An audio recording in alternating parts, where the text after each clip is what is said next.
Hello everyone, welcome to our channel education hotspot and here in this video हम discuss करेंगे आपके IGNOU MA sociology के second year के subject यानी MPS 3 India democracy and development के important topic को। अब मैंने आपसे बात कर ली थी ऑलरेडी कि क्या इंपॉर्टेंट टॉपिक है। देखिए, चैनल पे प्लेलिस्ट है, पेड क्लासेस में कंटेंट है। यहाँ पे मैंने आपसे बात करी थी व्हाट आर द टॉपिक कि अगर आप कवर करना स्टार्ट कर रहे हैं अभी से भी तो आपको क्या क्या टॉपिक करके जाने चाहिए, क्या मस्ट चीज़ें हैं जो आपको करनी चाहिए। तो उसी को मैं यहाँ पे शॉर्ट में आप लोगों को समझा रही हूँ। So the very first topic that is democracy and it's type. Democracy क्या है एंड इसके टाइप्स क्या है, राइट। तो शॉर्ट में समझा रही हूँ, डिटेल में आपको विद नोट्स आपको ऑलरेडी जो वीडियोस हैं उसमें मिल जाएगा। और आपके पास एक कंटेंट रहेगा, रिविजनरी फॉर्म में मैटर रहेगा प्रेजेंट माइंड में कि क्या क्या हमें कवर करना है और क्या क्या क्वेश्चन आए तो हम लिख सकते हैं। अगर कोई भी टाइप डायरेक्ट पूछेगा तो डायरेक्ट एक्सप्लेन करना है, that is very obvious. But अगर डायरेक्टली नहीं पूछा, आपसे सीधा बोला डेमोक्रेसी और उसके टाइप्स को एक्सप्लेन कीजिए, तो आप सबसे पहले बताइए democracy. Democracy is that form of government which is to the people, for the people, by the people. As Abraham Lincoln said, Abraham Lincoln ने कहा था डेमोक्रेसी वो गवर्नमेंट है जो लोगों के लिए है, लोगों के द्वारा बनाई जा रही है एंड बनने के बाद, गवर्नमेंट बनने के बाद उसको लोगों के लिए ही काम करना है। तो simply to the people, for the people, by the people का बेसिक सा मीनिंग ये होता है। मैं टाइप्स बताती हूँ उसके वन बाय वन। सबसे पहला टाइप जो हम देखेंगे दैट इज डायरेक्ट। आप देखते हो direct democracy, indirect democracy, right. तो डायरेक्ट डेमोक्रेसी की जब मैं बात करती हूँ तो डायरेक्ट डेमोक्रेसी मतलब जिन लोगों के लिए डिसीजन लिए जा रहे हैं वही लोग डायरेक्टली पार्टिसिपेट करेंगे डिसीजन मेकिंग में। जैसे कि इंडिया के पीपल के लिए डिसीजन लिए जा रहे हैं तो इंडिया के सारे जो लोग हैं they will participate in the decision making process. They will give their vote, वो अपना ओपिनियन, अपना वोट देंगे अगर आपको कोई डिसीजन लेना है। जैसे रेफरेंडम, राइट। रेफरेंडम में आप पब्लिक से वोट, मतलब हर पर्सन का वोट लेते हो to while taking the decision या before taking the decision, right. फिर आता है indirect election, indirect democracy. Indirect democracy को हम रिप्रेजेंटेटिव डेमोक्रेसी भी कहते हैं and the country like US, UK, India यही फॉर्म फॉलो करती है।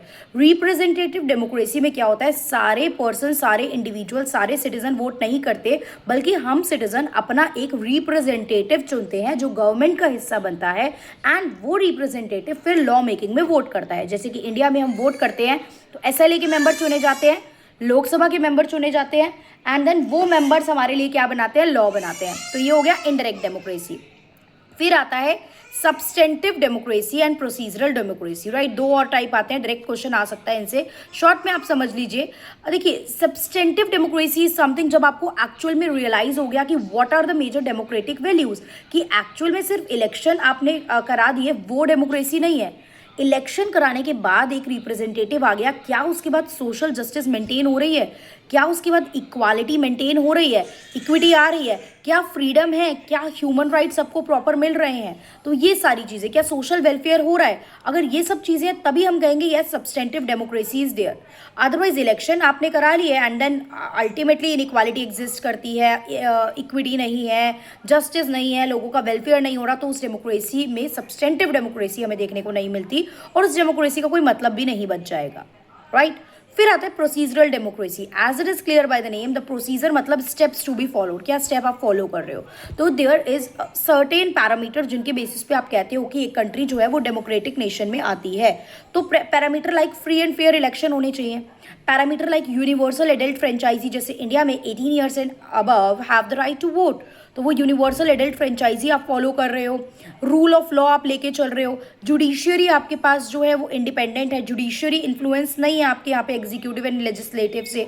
द पर्सन जो लॉ बना रहे हैं वो सेम पर्सन लॉ को प्रोटेक्ट नहीं कर सकते ना, अदरवाइज दे विल, या जजमेंट नहीं ले सकते, otherwise they will prefer themselves, वो अपनी लॉ को ही ज़्यादा प्रेफर करेंगे, उसी चीज़ को सही प्रूव करेंगे। तो ये चीज़ें, ये राइट हम दोनों एक ही पर्सन, एक ही बॉडी के हाथ में नहीं दे सकते, तो इंडिपेंडेंट जुडिशरी भी होनी चाहिए। फिर substantive, procedural, direct, indirect, indirect को ही रिप्रेजेंटेटिव कहते हैं, कंफ्यूज नहीं होना है। उसके बाद प्रोसीजरल, सब्सटेंटिव देखा, देन हमारे पास आती है लिबरल डेमोक्रेसी। लिबरल मतलब होता है, लिबरल वर्ड मतलब फ्रीडम, तो यहाँ पे लिबरल डेमोक्रेसी होगी, इसका मतलब इंडिविजुअल जो सिटीजन है उनके राइट को प्रोटेक्ट करके रखा जा रहा है, उनको फ्रीडम दी जा रही है, कॉन्स्टिट्यूशनल गवर्नमेंट जो है वो एग्जिस्ट करती है, मीडिया फ्री है, इंडिपेंडेंट जुडिशरी, मतलब everyone have their own kind of freedom. ऐसा नहीं है आप मीडिया पे रिस्ट्रिक्शन लगा रहे हो, जैसे मीडिया सेंसरशिप एक्ट आ गया था, राइट। तो मीडिया सेंसरशिप एक्ट मतलब आप सेंसरशिप लगा रहे हो, मीडिया फ्रीली चीज़ें नहीं प्रेजेंट कर सकती, तो मीडिया आपको क्रिटिसाइज ही नहीं कर सकती। तो डेमोक्रेसी कहाँ से हुई, जब सब कोई क्वेश्चन ही नहीं उठा सकता आप पे, तो डेमोक्रेटिक वैल्यूज़ कहाँ से आ रही हैं, फिर तो जो आप कर रहे हो दैट इज़ ओके, वो तो फिर सही हो जाएगा सब कुछ, राइट। तो ये होती है लिबरल डेमोक्रेसी। फिर आती है कॉन्स्टिट्यूशनल डेमोक्रेसी। कॉन्स्टिट्यूशनल डेमोक्रेसी मतलब जब किसी कंट्री में, किसी रीजन में कॉन्स्टिट्यूशन के प्रोविजन को मान के चला जा रहा है, मतलब रिटन हो अनरिटन कॉन्स्टिट्यूशन हो, आप उस कॉन्स्टिट्यूशन के रूल्स और लॉज के बेसिस पे अपनी कंट्री में काम कर रहे हो, तो वो कहलाता है कॉन्स्टिट्यूशनल डेमोक्रेसी, राइट। यहाँ गवर्नमेंट की पावर लिमिटेड होती है, पावर किसके बेसिस पे चल रही है, जो कॉन्स्टिट्यूशन लिखा है उसको आप सुप्रीम पावर दे रहे हो। जैसे इंडिया में हम कॉन्स्टिट्यूशन को सुप्रीम मानते हैं, the supreme law of India is what, Indian constitution, जो लिखा है उसको फॉलो हम लोग करके चलते हैं, उसकी चीज़ों को हम वॉयलेट जो है वो नहीं करते हैं। फिर आता है आपका electoral democracy. Electoral is something that is related to elections, तो जहाँ पे regular, free, fair and competitive election है वो हम इलेक्टोरल डेमोक्रेसी उसको बोलेंगे। अच्छा, अब ऐसा भी होना चाहिए, स्ट्रॉन्ग अपोजिशन भी होना चाहिए। अगर अपोजिशन ही नहीं है, आप विदाउट अपोजिशन एक ही पार्टी बार बार आ रही है, अपोजिशन ही नहीं है कोई, तो भी वो एक तरीके से जस्टिस और फ्री पार्ट में हम उसे कंसीडर नहीं कर सकते हैं। तो इलेक्टोरल डेमोक्रेसी कंप्लीटली इलेक्शंस पे फोकस करती है, फ्री एंड फेयर हो, टाइमली हो, कंपटीशन हो, ऑप्शंस हो, चॉइसेस हो, ये सारी चीज़ें। फिर आता है social democracy. Social is something that is related to society, and society में हमें क्या चाहिए, we need the welfare of the people, we need the welfare of the people of the society.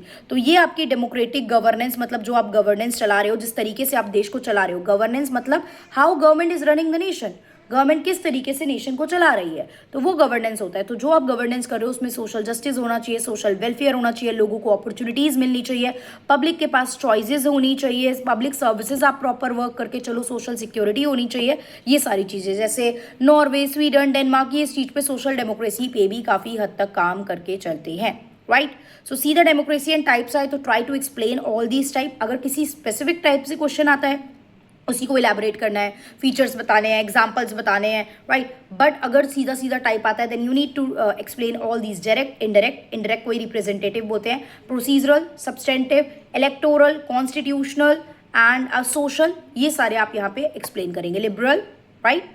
So this is the topic, and if you want any topic जो मैं priority basis पे cover करूँ, do let me know in the comment box, I try कि मैं उसको priority basis पे लूँ। Otherwise जो टॉपिक मैंने आपको बताया उनमें से मैं पिक करके आप लोगों को आई ट्राई कि मैं जितने ज़्यादा टॉपिक हो सके बिफोर योर एग्जाम कवर करवा पाऊँ, right. MPS is the subject जो सोशोलॉजी में भी है एंड पॉलिटिकल साइंस में भी है, so it will help all the student, so ये सारे स्टूडेंट की हेल्प करेगा। So that's all, thank you everyone, see you in the next video with the next topic.